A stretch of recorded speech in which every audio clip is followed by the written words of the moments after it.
So the first chapter of the book of Daniel opens with a very specific historical setting. It's the 3rd year of the reign of Jehoiakim, the king of Judah, and Nebuchadnezzar, the famous or infamous Mesopotamian king, has come and swept through. What kind of historical opening is this for a book? Is it a particularly accurate one? Well, let's say if that one is accurate, every other source we have is way off. Mm-hmm. Now, how do we know anything about that period? Mm-hmm. Well, we actually have a pretty good account in the books of Kings. We have an account in the books of Chronicles that isn't quite so reliable. Mm-hmm. And then we have Babylonian Chronicles. And the Babylonian Chronicles pretty well support what you have in the books of Kings. And, according to that, Nebuchadnezzar hadn't even come to the throne yet in the 3rd year of Jehoiakim. Right. Does that tell us something then about sort of how, immediately, right off the bat, how much to trust the historical reliability of the book of Daniel? Well, I think it certainly teaches us that we can't trust. Historical reliability isn't the point. Right. But I also wonder, when somebody starts with such a flagrant historical mistake, are they doing this on purpose? At least there is a sublime disregard for historical accuracy. Mm-hmm. It's telling a story, and it's saying, now, when George Washington was having dinner with the King of England, or something, right. Just something that nobody is really going to take seriously. The problem, of course, is that people have taken it seriously because it's in the Bible. Mm-hmm. But this, I think, is again just a huge genre mistake. In some ways, it's a signal. It's a signal to the reader that there are other things to pay attention to here. It should be. Right. So the scenario in the first chapter is Daniel and his sort of young men with him are taken to the Babylonian court, and they are, as Judeans, they are trained as sort of royal courtiers, as scribes. Yes. Again, to keep down the question, how accurate is that historically? Well, it is not altogether implausible, let's put it that way. Mm-hmm. Because if a Babylonian king brings the best of the talent from the places he has conquered, mm-hmm. he wants to get some use out of them. Now, and therefore, he does. Some of them did get trained. Some of them did go into the royal service. Mm-hmm. Later on, you hear that Nehemiah was cupbearer to the king. Mm. And if indeed he was, this was an important position. This is the person best positioned to poison the king. Right. And you have to have somebody there that you trust. So now, one of the questions that comes up about it is that typically people who rise to positions of great trust in the Babylonian and Persian courts are eunuchs. Mm. So that because they will also have access to the royal harem. Mm-hmm. And you want to make sure they don't get up to anything. So this is a question then. Would these people would Daniel and his companions have been eunuchs? Now, you notice they're never said to marry. Right. There's nothing incompatible with it. The issue isn't really discussed as such in the book of Daniel. Yeah, it's an interesting difference from some of the earlier figures in the Bible, thinking of Abraham or David or Aaron, right? Figures whom in Judaism and beyond, right, the lineage is really important, right? People trace themselves back to these figures.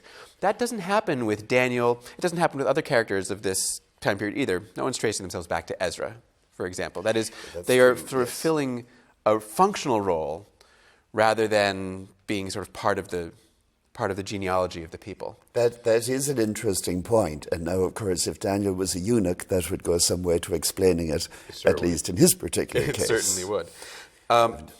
So what happens as these young men become part of the Babylonian court, and really I think the central focal point of the first chapter of Daniel is that they refuse to partake of sort of the food that the king provides for the court, right? They refuse to eat the Babylonian foods. It doesn't say why exactly.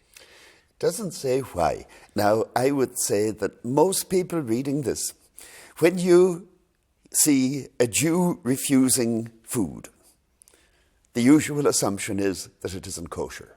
Right. It's probably a safe assumption that anything the king of Babylon would have provided wouldn't be kosher.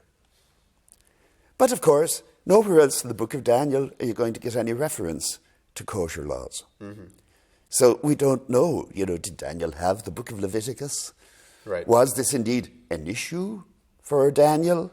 Now, it could be an issue for him without having the book of Leviticus. It could be that, we eat one kind of thing and you eat a different kind of thing, and we want to keep our separate identity.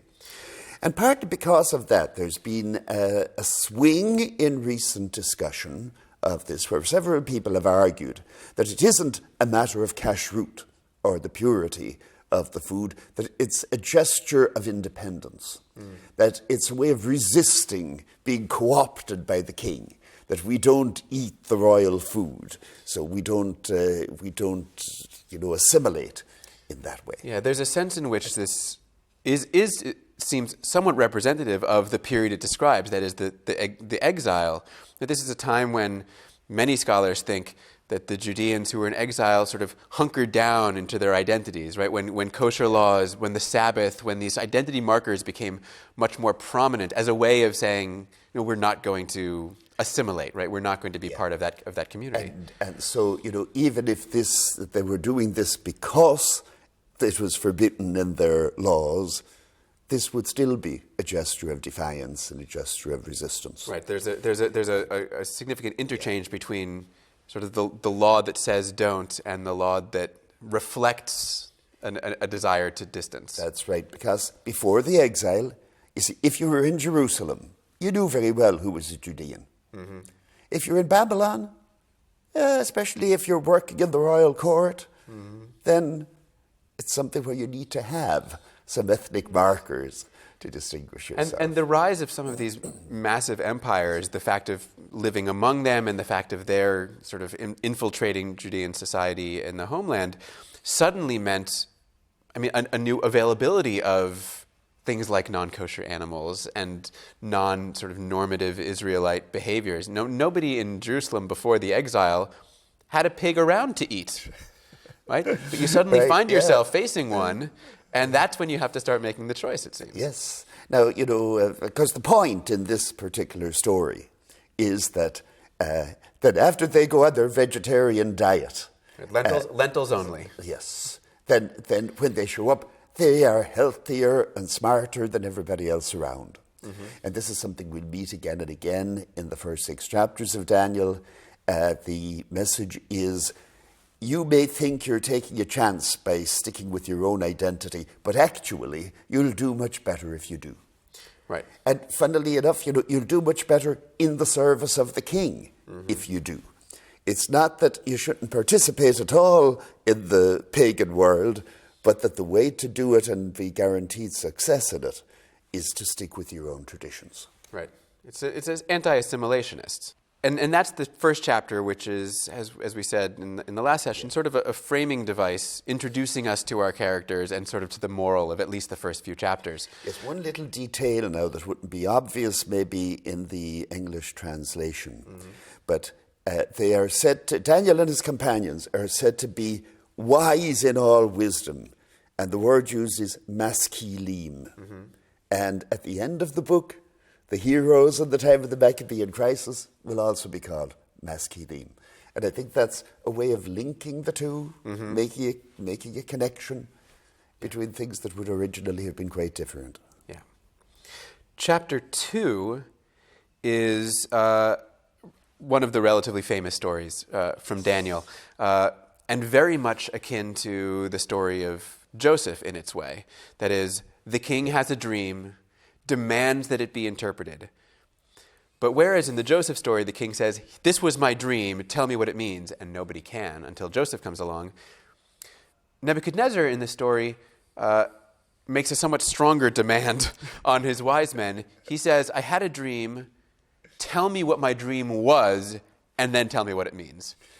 And nobody seems to be able to accomplish this remarkable bit of interpretation. Not unreasonably. Yeah. All the wise men say, look, no king ever asked anything like that of any people. How can you expect us to do that? Tell us the dream. And he says, if I tell you the dream, you can fake the interpretation. Yeah. So, you see, what it's doing is setting it up so that without a divine revelation, you can't do it. Mm-hmm. Now, of course, the normal workings wouldn't have required a divine revelation.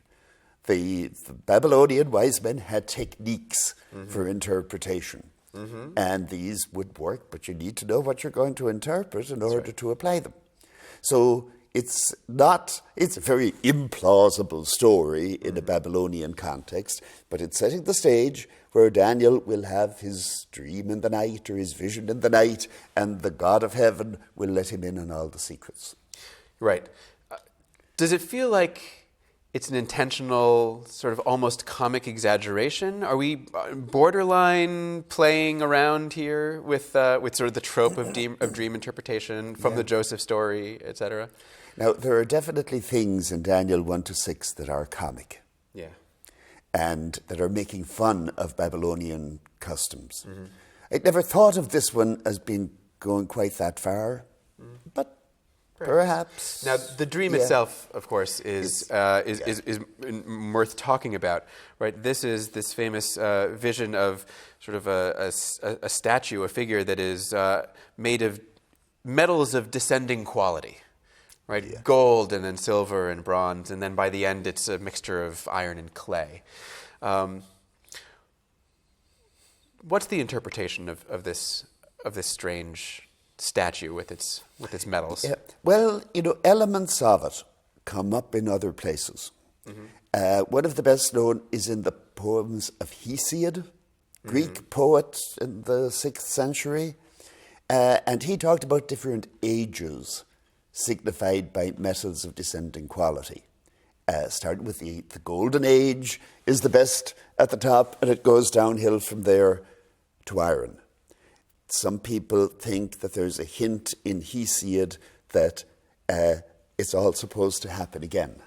Mm-hmm. Because in the last stage, it says, I wish I had either died before then or were born later.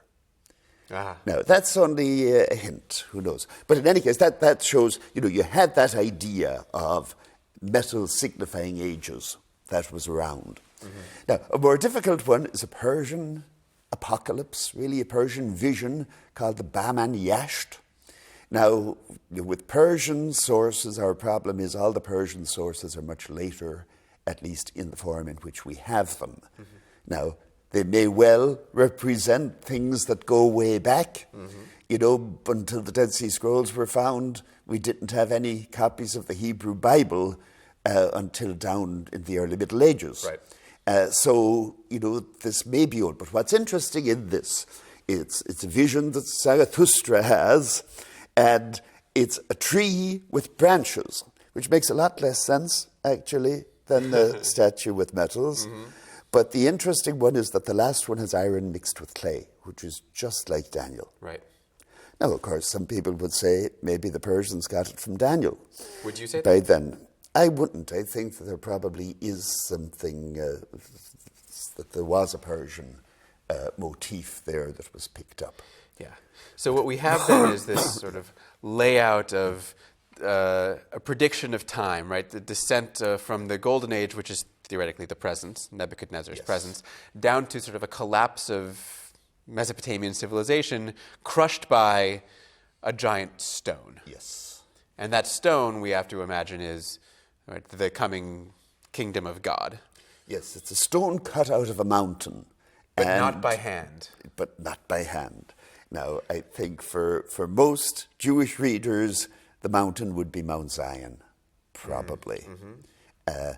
But now, first thing to admire about this vision is if you have such a statue with a head of gold and you're interpreting it for the king, who are you going to say is the head of gold?